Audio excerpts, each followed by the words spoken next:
if you're engaged or you wedding is even on your mind at some point in the future, do not do what this lady did. Now, I'm not even sure if it's 100% true, but just the fact I could see people doing this. Let's go ahead and see what's going on.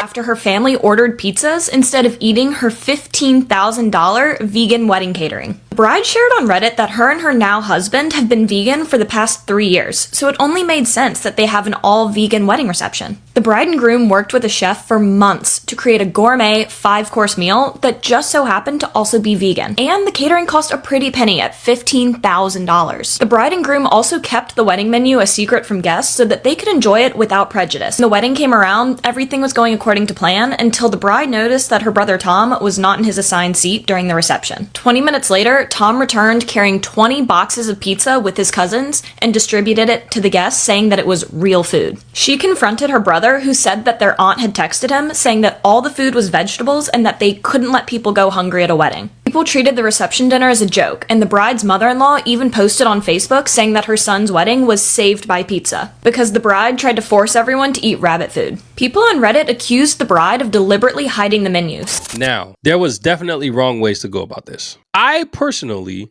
and now look, if you're, like I said, if you're going to get married, if you're engaged, anything like that, the food is going to be your biggest cost, because you got to pay per head. And unlike the people in Canada, which I advocate for, so Canada seems to do it right. To me personally, the people that will come to your wedding, the people that you should invite to your wedding should only be those that really love you, that really care about you. The true ones will show up. The true ones will do what it is that's necessary, what it is that you asked in order to be in your wedding, which I appreciate.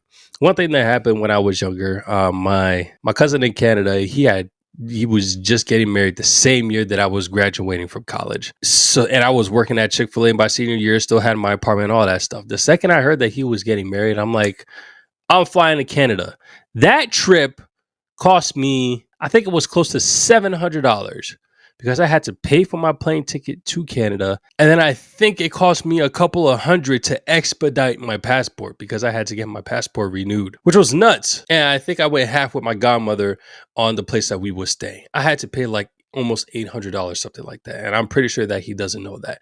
Oh, and I had to pay for my head, for my food at the wedding. But to me, it was okay, because I'm coming to celebrate my cousin in his marriage, that I'm glad that they're doing great. So the important thing is, when it comes to family, when it comes to friends, if they're able to come, they're able to come. They'll oblige with whatever it is that's going on. To me, I'm assisting you paying for your wedding, because you're not having to pay for me out of pocket. This is your wedding. This is your celebration. Why the heck are you paying so much money for me to come to your wedding? If anything, to me, it was me being able to assist with them not being in debt, which a lot of people end up being after their wedding. So aside from that, just getting to the food is the most expensive part when it comes to the wedding. So when you're paying for each person's head, you want to make sure that it's something that everybody's going to eat, because that's important, and that it's something that everybody's going to like. If you wanted it to be a vegan wedding, you should have told everybody that it should be a vegan wedding. I don't think the wife was in the right to not letting anybody know, by no means. That's kind of ridiculous that you're not letting people know what's on the menu at the wedding. If anything, that's the first thing that I got to know. What the heck is on the menu at this wedding? Because if the food ain't good, I'm going to be a little tight. You know what I'm saying? I'm still going to come, but I'm going to be a little tight. I'm probably going to grab something before I get to the reception, which I'm absolutely fine with. But for you to not say what it is that's going to be on the menu, and then you try to force me to eat the food that you eat, it just doesn't make sense. Now, did the brother have the right to go ahead and go buy the pizza? And the mother to talk about saying they're out here trying to have us eat rabbit food? Y'all let me know in the comment section what y'all think about that part. I think it may have been a little rude, but I can understand why it happened. If he did that after knowing that there was not going to be any, meat on the menu, then yes, I would have thought that was heavily messed up. But if I spent the whole day getting ready for your wedding, and I'm expected to eat some food at the wedding, and you give me food that I don't eat at all, and then you just expect me to stuff it down. No, I don't agree with that at all. By no means. I don't agree with any of that. So look, y'all, at the end of the day, the wedding is important. Well, the marriage is important, not even the wedding. It's the marriage. What happens afterwards that's important. And that's what everybody should be caring for. Now, if you're going to put so much money into food, you want to make sure it's something that everybody is going to eat. It just doesn't make sense. Why would you pay $15,000 for other people to not eat? I was glad that at my wedding, everybody was like, yo, the food was a bomb. So I'm like, yes, all this money that we spent did not go to waste, because it's getting crazy out here.